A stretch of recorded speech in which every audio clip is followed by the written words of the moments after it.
Oh, Peter, where to begin? There are so many mistakes in the way that President Trump is negotiating with Vladimir Putin to try to end the war, let alone talk about the G7 becoming the G8. First, let's start with the facts. President Biden did not start the war in Ukraine.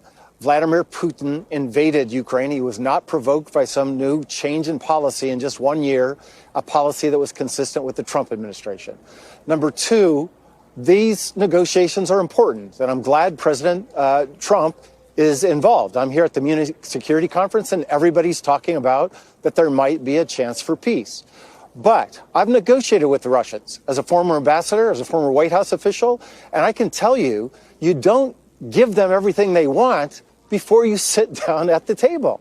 It's illogical. I think most negotiations you don't start that way, but you most certainly don't start that way with Vladimir Putin.